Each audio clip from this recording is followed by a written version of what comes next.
Diga o nome dele. Vimos uma explosão de ódio aos judeus no Ocidente este ano, um ódio cuja intensidade não testemunhamos em nossa vida.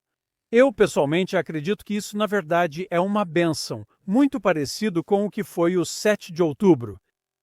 Olá, sou Daniel Seaman e este é o Straight Up na JNS Televisão de Jerusalém, Israel. Sei que alguns se perguntam por que eu, assim como muitos israelenses, achamos que, apesar do horror do 7 de outubro, isso foi muito afortunado para nós. O ataque surpresa do Hamas acabou prejudicando o plano iraniano de atacar Israel em 7 frentes ao mesmo tempo.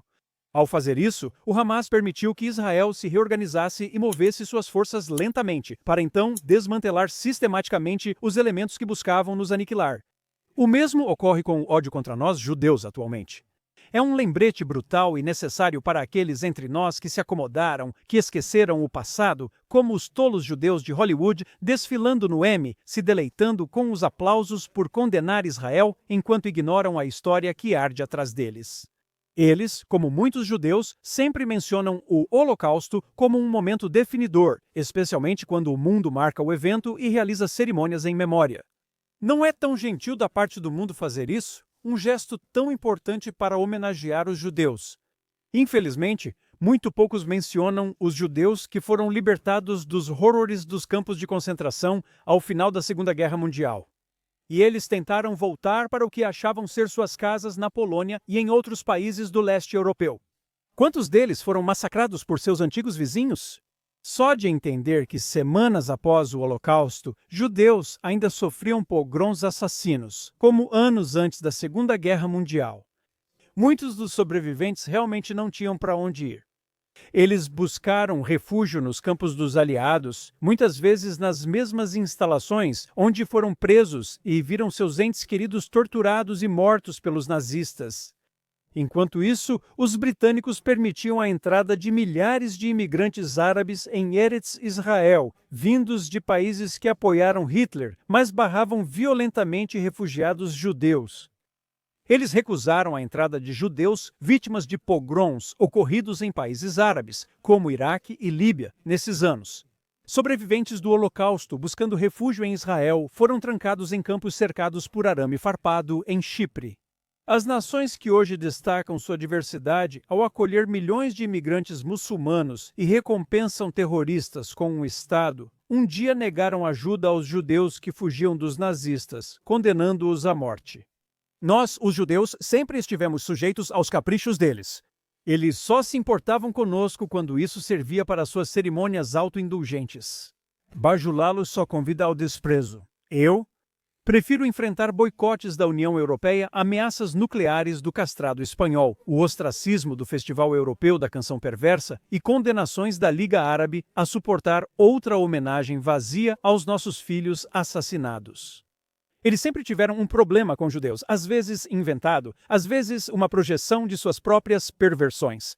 Éramos fracos, indefesos, à mercê de reis, principados e da suposta boa vontade alheia. Mas isso não é mais o caso, e para muitos isso os enlouquece. Eles lançam acusações de atrocidades e horrores contra nós, fantasias nascidas de suas próprias mentes distorcidas. Eles nos acusam do que eles mesmos fizeram ou fariam, se tivessem a chance ou se estivessem em nosso lugar. Eles bajulam e adulam regimes árabes, ditaduras disfuncionais, corruptas e violentas. Países árabes controlaram a Judéia, Samaria e Gaza por 20 anos sem nunca pensar em criar um Estado palestino. Eles mesmos se recusaram a aceitar os habitantes de Gaza porque todos já tiveram experiência com a violência e traição dos gazenses. A Organização das Nações Unidas realizou um serviço memorial, uma homenagem ao carniceiro de Teherã, o presidente Raisi do Irã, após sua morte no ano passado. Ao mesmo tempo, aprovava várias resoluções contra Israel. A Organização das Nações Unidas apoia Jolani, líder do Estado Islâmico do Iraque e da Síria, na Síria, homenageando tiranos e se curvando a terroristas. Tudo isso enquanto se afoga em jihadistas do Catar e dinheiro da Irmandade Muçulmana. Eles vão reconhecer uma entidade implacável e assassina que violou todos os acordos e todos os compromissos assumidos, mas boicotar judeus eleitos democraticamente por ousarem apenas falar sobre Judéia e Samaria ou sobre a Bíblia e nossa terra ancestral. Aqui há uma mensagem para todas as minorias indígenas do Canadá Espanha, Austrália e colônias francesas da África e América do Sul. Por anos vocês protestaram e buscaram reconhecimento de forma honrada, esperando alcançar o status de Estado. Talvez vocês devessem agir como os árabes de Gaza, Judeia e Samaria, usando violência e assassinatos. Funcionou para eles. Claro, vocês não têm o apoio de 57 países e 1 bilhão de muçulmanos para suas reivindicações. E os países ocidentais nunca exigiriam de si mesmos a restrição que impõem a nós, o único país judeu. E então tem esse espetáculo. O ator espanhol Javier Bardem e outros palhaços de Hollywood enrolados em cafias, exibindo broches de mãos ensanguentadas, usando o palco do Emmy Awards para declarar seu apoio a uma Palestina livre e a chamada resistência. Cheios de justiça própria e sinalizando virtude, não são iluminados, mas maus devido à própria ignorância. Estas são fotos de trabalhadores agrícolas tailandeses das áreas rurais próximas a Gaza, assassinados pelo Hamas em 7 de outubro. Os trabalhadores tailandeses oprimiram alguém? Eram ocupantes? Não eram soldados nem colonos. Eles eram trabalhadores enviados para Israel para ganhar a vida e sustentar suas famílias. Você acha que Bardem e o grupo dele entendem o que estão aplaudindo? Eles sabem que esse broche que exibem no peito foi tirado desse incidente em que, há 20 anos, nesta semana, dezenas de civis árabes vivendo livremente em Ramallah lincharam 2 soldados israelenses que erraram o caminho e acabaram na cidade deles. Um dos vários incidentes semelhantes com israelenses ao longo dos anos. Nada parecido jamais aconteceu com árabes que estão em áreas judaicas. Esses atores corajosos ainda incentivam a turba do linchamento com seu apoio. Será que Bardem sabe como os árabes chamam o país dele? Espanha, Andaluzia, não Espanha. Porque os muçulmanos eles já foram ocupantes, colonizadores da terra. Para eles é sempre Dar al-Islam, território islâmico. Eles consideram isso terra roubada, assim como Tel Aviv, Haifa, Jerusalém e qualquer cidade de Israel. Os imbecis de Hollywood dizem que não vão trabalhar com pessoas que apoiam genocídio. Com quem diabos eles acham que estão apoiando agora? Angelina Guire era uma cuidadora filipina empregada em Israel. Ela ficou para trás em uma comunidade judaica perto de Gaza, invadida pelo Hamas em 7 de outubro, para proteger a mulher com deficiência sob seus cuidados. O Hamas a torturou e a assassinou. Ela não era sionista, não era ocupante, apenas uma mulher fazendo seu trabalho com dignidade e compaixão. Quando Bardem ou qualquer um desses atores de Hollywood de coração mole já fez algo assim, mostrou compaixão genuína ou se comportou com dignidade, ainda assim apoiam os monstros que a mataram. Eles se filmaram nas redes sociais, posando como heróis, mas eles não são heróicos. Eles são farsantes autocomplacentes, imersos em sua grandiosidade, tentando se tornar relevantes e dar sentido à existência vazia, patética e por vezes depravada. E então temos Joshua Liot Molau, um estudante africano negro de 20 anos da Tanzânia. Ele veio para Israel para aprender técnicas agrícolas para melhorar a vida dos membros de sua aldeia africana. Ele também não era um ocupante nem um colonizador, ele não era branco. Ele não tinha privilégios, não era europeu nem sionista. Ele era um jovem estudante africano negro que queria conquistar algo na vida. Nada disso importou em 7 de outubro. O Hamas o sequestrou, o torturou e o assassinou diante das câmeras. Atiraram nele várias vezes, gritando Allahu Akbar em um frenesi sanguinário e alegre. Esse homem veio a Israel para aprender a ajudar sua pequena comunidade agrícola. Ele estudou agricultura com israelenses que, por anos, demonstraram compaixão pelos habitantes de Gaza. Os israelenses que levavam crianças de Gaza para hospitais em Israel. As mesmas pessoas que foram massacradas junto com ele. E o Ocidente, os estudantes, os acadêmicos, os ativistas, algum deles menciona o nome dele, condena seu assassinato brutal? Eles vão arrumar desculpas, vão chamar isso de resistência. Eles vão clamar por justiça, vidas negras importam, direitos lésbicas, gays, bissexuais, transgêneros, queer, intersexuais e assexuais, mais slogans vazios de uma civilização decadente. Josué Loito Molau, diga o nome dele, Bardem. Bardem, acadêmicos de Hollywood no Ocidente e islamistas apenas espalham ódio e animosidade contra os judeus. Não há nada de novo aqui, é a mesma velha história, apenas reembalada para o mundo moderno. As táticas evoluíram, as plataformas mudaram, mas o ódio permanece constante. E muitos judeus esqueceram o que nós suportamos ao longo das gerações. Mais uma vez, alguns acreditam que, se negarem quem somos, suavizarem sua identidade, reinventarem sua presença, serão aceitos. Eles serão respeitados. Mas os agressores nunca perguntam que judeu você é. Eles não ligam para quem você votou ou como reza. Para eles, todos somos iguais. Somos todos judeus. E assim como o Hamas assassinou indiscriminadamente homens, mulheres, crianças, pessoas seculares, religiosas, de esquerda, de direita, os que odeiam judeus farão o mesmo com você. Porque, aos olhos deles, assim como nós, sionistas, você não passa de um judeu imundo. Bem, para dar continuidade à minha introdução de hoje, vi um artigo interessante de Mika Danzin. Michael é advogado em Israel, ex-soldado das Forças de Defesa de Israel e ex-policial de Nova York. Sou amigo do Mika em grupos do WhatsApp há um tempo e nunca soube desse passado dele como policial. Ele escreve para várias publicações sobre Israel e antissemitismo e foi o presidente anterior da Stand With Us em San Diego, além de ser membro do Conselho Nacional do Partido Karut. Mikael Shanatová Shatimatová, obrigado por estar conosco hoje. Shanatová Shatimatová para você e sua equipe. Que tenhamos um ano de paz, o retorno dos nossos reféns e segurança para nossos militares em breve. Amém. Então você escreveu um artigo para o Jornal Judaico apenas alguns dias. Foi 1 ou 2 dias antes do Rosh Hashanah, no qual você fala sobre a guerra da Organização das Nações Unidas contra Israel e o uso, ou o mau uso do termo genocídio. Pode sugerir algumas ideias sobre este artigo? Obrigado mais uma vez por me receber. Então, antes de tudo, é preciso entender que essa conclusão, entre aspas, da Comissão de Inquérito ou Investigação da Comissão de Direitos Humanos da Organização das Nações Unidas, de que Israel está cometendo genocídio, por assim dizer, em Gaza, precisa ser compreendida no contexto do ataque geral da Organização das Nações Unidas contra Israel. Esse ataque é facilmente percebido por qualquer um. Qualquer ser consciente que preste atenção à história dos últimos 75 anos da Organização das Nações Unidas deveria ser capaz de reconhecer isso, certo?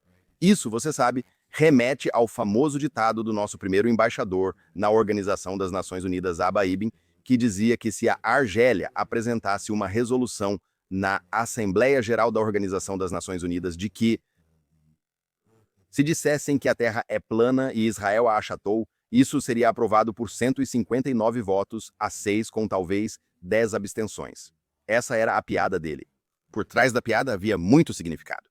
E desde então, temos visto, na sopa de letrinhas das organizações da Organização das Nações Unidas, seja a Comissão de Direitos Humanos da Organização das Nações Unidas e suas várias versões, a Organização das Nações Unidas para a Educação, a Ciência e a Cultura, e seu ataque ao patrimônio, à história e à ancestralidade judaica na terra de Israel, alegando que locais como o Muro das Lamentações não são locais judaicos, mas estritamente islâmicos, ou a UNRWA, onde temos uma organização de refugiados da Organização das Nações Unidas única, dedicada apenas aos árabes que foram deslocados durante a Guerra de Independência de Israel em 1948, que todos esquecem de lembrar que eles causaram e começaram até chegar à própria Comissão de Direitos Humanos da Organização das Nações Unidas, que emitiu essa chamada determinação de genocídio.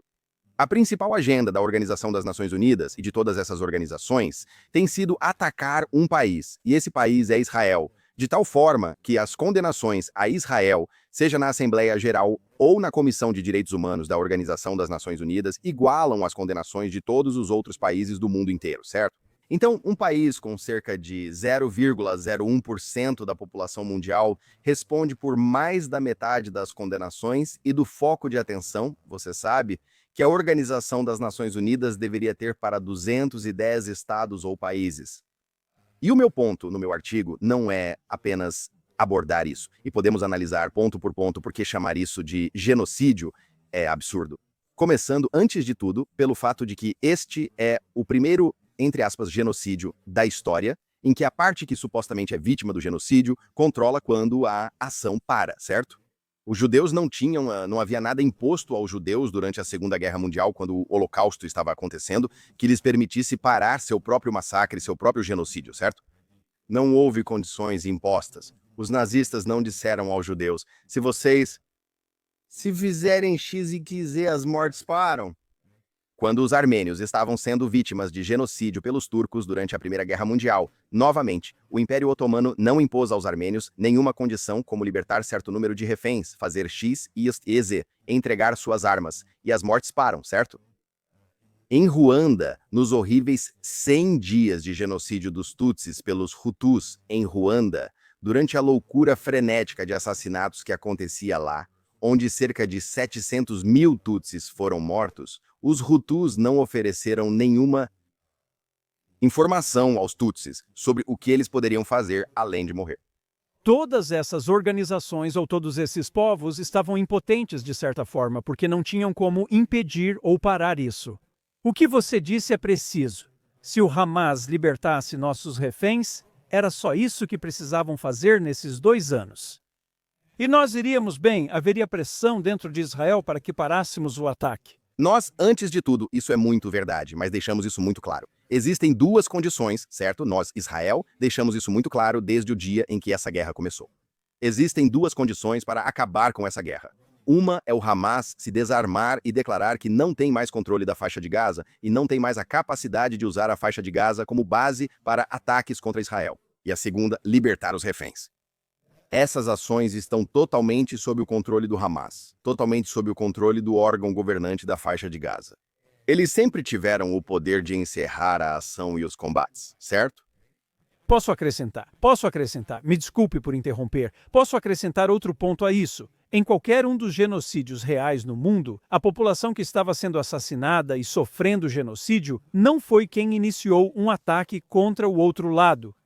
E aqui é a primeira vez que você tem uma situação em que nós, em uma guerra de autodefesa, estamos sendo acusados de algo que nenhum outro país jamais foi acusado. Mais uma vez, existem leis para o resto do mundo e uma forma diferente como essas leis são aplicadas ao povo judeu. Exato. Acho fundamental entender o contexto geral em que isso ocorre. Esse contexto são os esforços constantes para demonizar e isolar Israel e os israelenses, certo? E os judeus em geral, certo? É importante lembrar que não é a primeira vez que o termo genocídio é usado para Israel. Era tão risível. Antes do massacre de 7 de outubro e da resposta de Israel, isso não era levado a sério na sociedade educada. Os extremistas anti-Israel existem há mais de 30 anos. Se você olhar para a literatura e para a história do uso do termo genocídio, verá que já vem alegando que o que Israel tem feito em relação aos árabes palestinos é um genocídio. Isso nunca ganhou força real no mundo civilizado porque é risível considerar que, em 1948, segundo a Organização para a Libertação da Palestina, havia apenas 1,1 milhão de pessoas que se identificavam ou iriam se identificar como árabes palestinos. E, segundo os próprios cálculos e afirmações deles, hoje existem 11 milhões de pessoas que são descendentes daqueles 1,1 milhão, certo? Então, em Gaza, por exemplo, quando Israel tomou o controle do Egito sobre a faixa de Gaza no final da Guerra dos 6 Dias, havia cerca de 350 a 400 mil pessoas em Gaza, os gazenses, certo? Segundo relatos, antes de 6 de outubro de 2023, havia cerca de 2,2 a 2,3 milhões de gazenses. Então, esse tipo de explosão populacional, basicamente, seja olhando desde 48 ou desde 67, nunca fez sentido na cabeça de ninguém com o genocídio. Por isso, a acusação não colou. Agora, com a guerra, muitos veem pela primeira vez, principalmente no Ocidente, como ela é brutal, horrível e mata civis, especialmente em conflitos urbanos. Um inimigo que não usa uniforme algum e só coloca uniformes, como escrevi no meu artigo, para sua troca macabra de reféns. Você conhece cerimônias? Civis morrem. E há milhares e milhares, na verdade milhões e milhões de pessoas vendo em seus TikToks e em seus feeds do Instagram vídeos de guerra que elas nunca viram antes, mesmo quando seus países lutaram nessas guerras. Então, o jovem britânico médio, ou o jovem americano médio, não estava vendo vídeos diários dos horrores da guerra quando seu governo estava lutando para acabar com o Estado Islâmico do Iraque e da Síria em Raqqa ou Mosul, certo? Ou quando lutavam no Afeganistão ou Iraque. Não viam isso, não aparecia no feed deles. Não apareceu no feed deles porque não havia interesse em criticar os Estados Unidos da América ou a Grã-Bretanha por essas guerras. Tá no feed deles agora porque querem demonizar os judeus. O mais perigoso disso é que, ao rotular um grupo como genocida e convencer muitos disso, tenta-se aplicar o termo até a quem questiona. Espere, isso não se encaixa aqui. Você nos chama de negadores do genocídio? Certo? Então, você nos torna alvos que valem a pena. No mínimo, você nos torna alvos para isolamento e eliminação da sociedade educada, impedindo participação em grupos, trabalho ou colaboração, como na academia ou em filmes. No pior caso, você permite que nos matem e é para isso que tudo caminha. Isso torna tudo muito perigoso. Não sei se está indo para isso. Acho que já chegamos. Você mencionou isso. Você já viu ataques contra judeus no mundo, certo? Eles justificam não por antipatia aos judeus, mas devido a Israel. De repente, toda pessoa judia, independentemente de como se apresenta ou do que diz, está ligada a Israel. Eles são judeus e já são vistos como culpados, não importa quem sejam. E eu mencionei isso porque é importante para aqueles judeus que acreditam que, se apenas tiverem outras crenças ou se posicionarem contra Israel, serão poupados desse tipo de antissemitismo ou ódio aos judeus, que é o que realmente é. E eu tento, e digo isso também no monólogo. Os mesmos israelenses que estavam constantemente ajudando os gazenses, tentando apoiá-los, os gazenses não se importaram. No dia em que decidiram nos aniquilar, nossas posições anteriores não importaram. Para eles, éramos judeus. Olha, não podemos falar sobre quantas pessoas em Gaza acreditam na perspectiva do Hamas. Acredito que esse número já deve ter mudado hoje, assim como antes.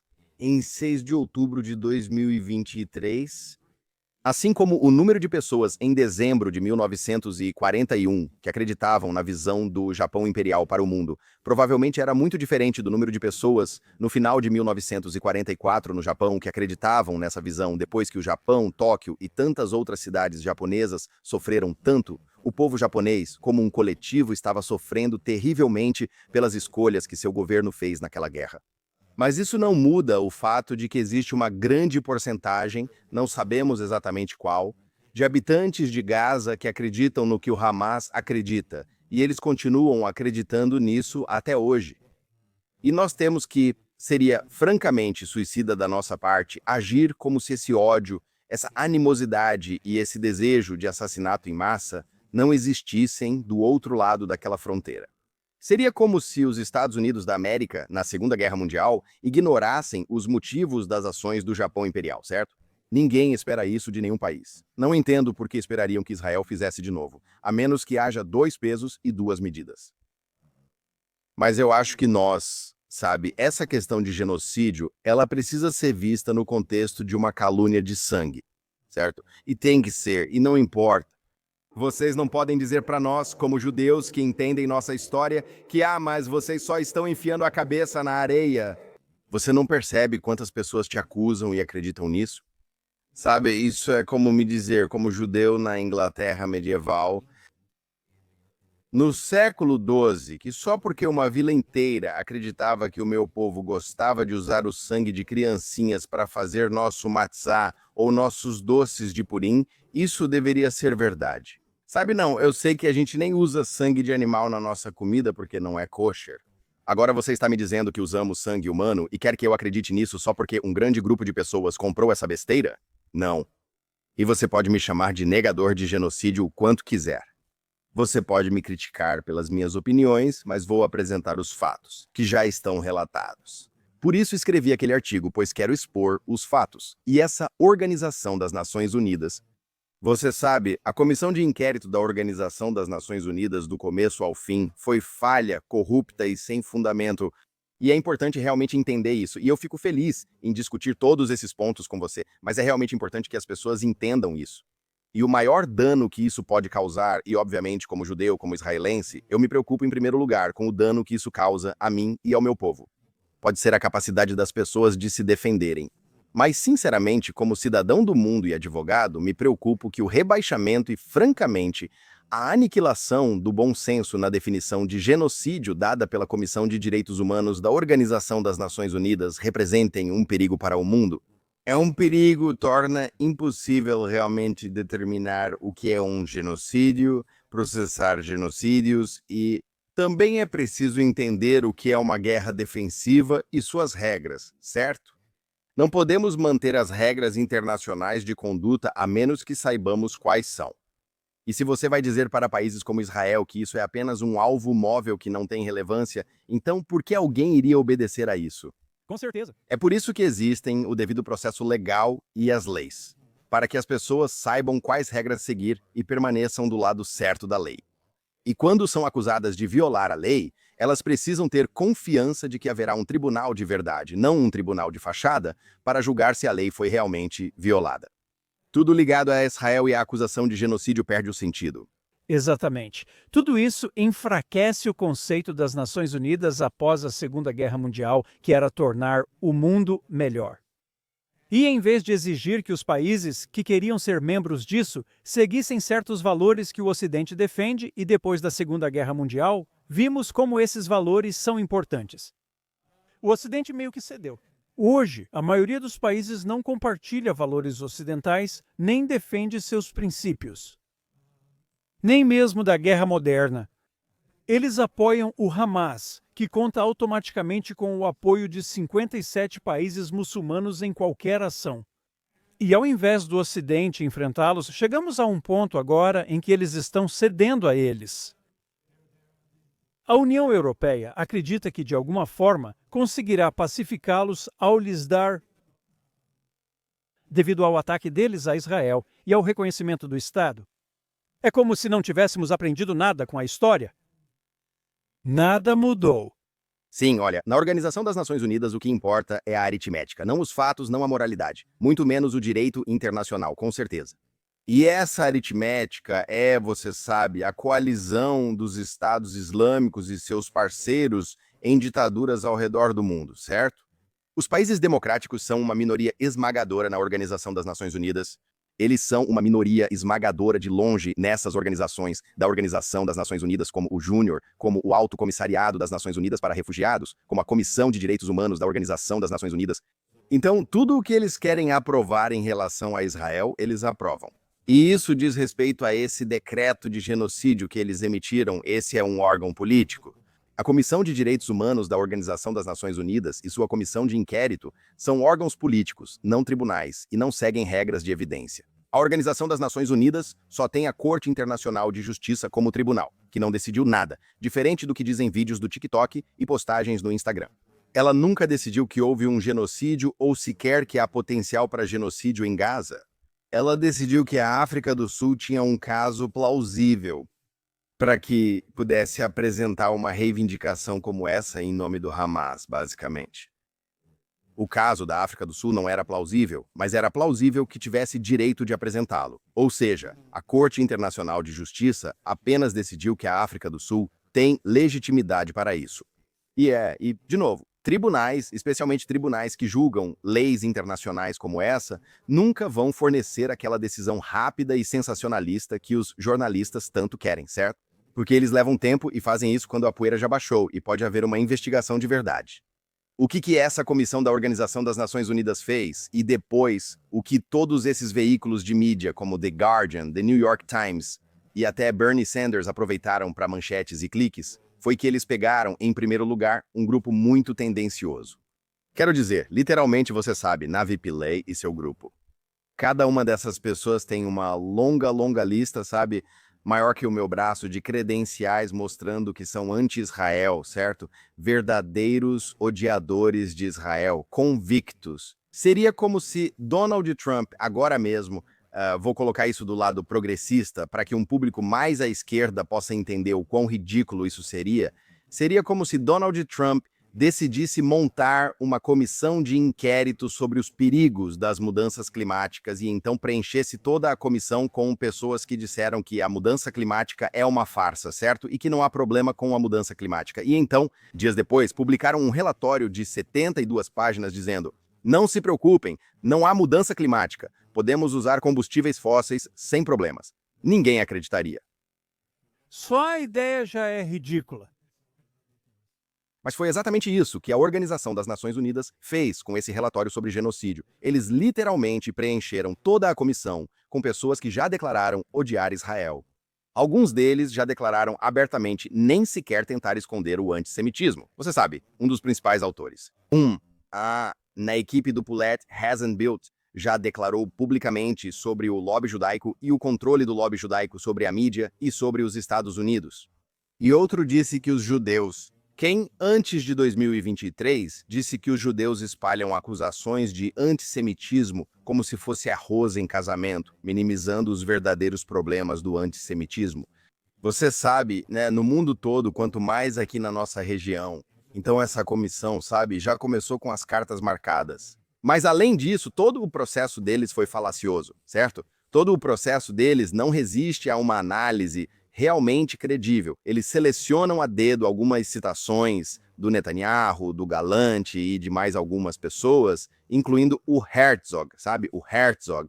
E afirmam que essas citações demonstram intenção genocida, quando, se você olhar essas citações por completo, só com as duas frases acima e abaixo delas, por assim dizer, você vai ver que eles estão falando sobre chegar ao Hamas, eliminar o Hamas. E, de novo, é muito importante pensar sobre isso, certo?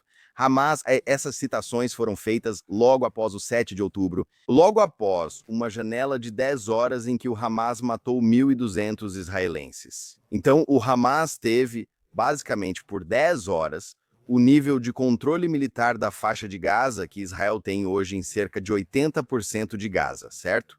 E nessa janela de 10 horas, o Hamas matou 1.200 pessoas, quase 1.000 civis. Se Israel tivesse feito nos últimos 700 dias o que o Hamas fez em 10 horas, na verdade, não haveria mais nenhum habitante de Gaza, certo? Já teriam quase 2 milhões de pessoas mortas em Gaza neste momento, certo? Se simplesmente fizéssemos a cada 10 horas o que o Hamas fez durante aquela pequena janela em que teve acesso com seu exército aos civis israelenses. Mas você mencionou. Seria um genocídio. Certo. E você mencionou algo que parece ser o entendimento mais lógico disso. As mesmas pessoas que você esperaria que abordassem isso e aquelas de quem esperaríamos que levantassem essas questões são a mídia ocidental.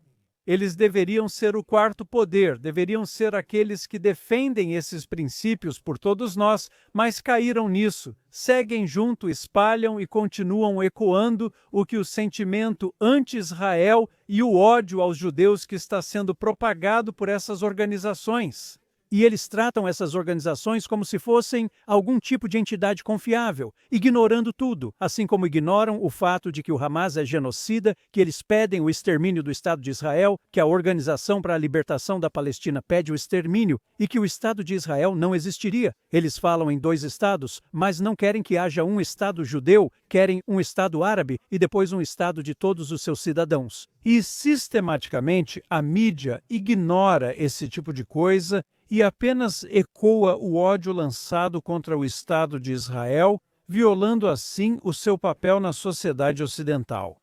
Sim, a mídia, para todos os efeitos, com algumas exceções como a Free Press, certo, da Bari Weiss, sabe? E as páginas de opinião do Wall Street Journal, mas certamente não as páginas de reportagem do Wall Street Journal, abdicou completamente do seu papel aqui e, sabe, eles basicamente decidiram, nosso trabalho é levar a verdade ao poder na dinâmica que é o conflito árabe-israelense, especialmente Israel versus Hamas, e com os palestinos, mostra Israel como o poder dominante. Assim, focam apenas nisso e ignoram o resto, como o fato dos judeus serem apenas 0,02% da população mundial. Eles ignoram que há um país judeu entre 56 países muçulmanos. Sabem disso, mas ignoram que nosso inimigo não é só o Hamas, mas também o 83 milhões de pessoas que até 7 de outubro tinha literalmente um anel de fogo ao nosso redor e nos forçou a travar uma guerra em 7 frentes pela nossa sobrevivência. E as pessoas fora de Israel realmente não entendem o quão perigoso foi para nós em 7 de outubro, 8 de outubro e 9 de outubro aqui em Israel. Eles acham que, porque temos esse exército incrível, historicamente tivemos esse exército incrível, que somos apenas o grande Golias nessa situação. E você sabe, Sinwar tentou, ele falhou, mas ele tentou.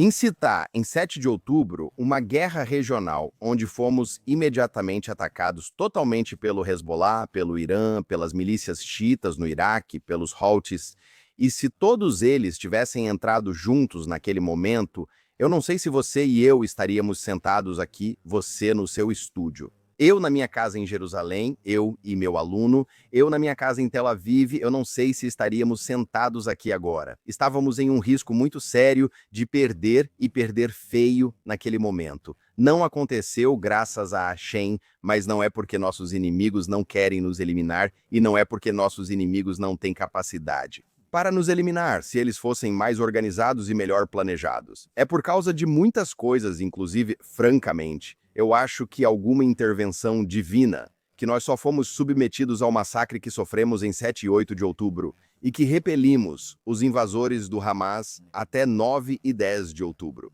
Poderíamos estar falando de um nível de tragédia muito diferente se isso não tivesse acontecido.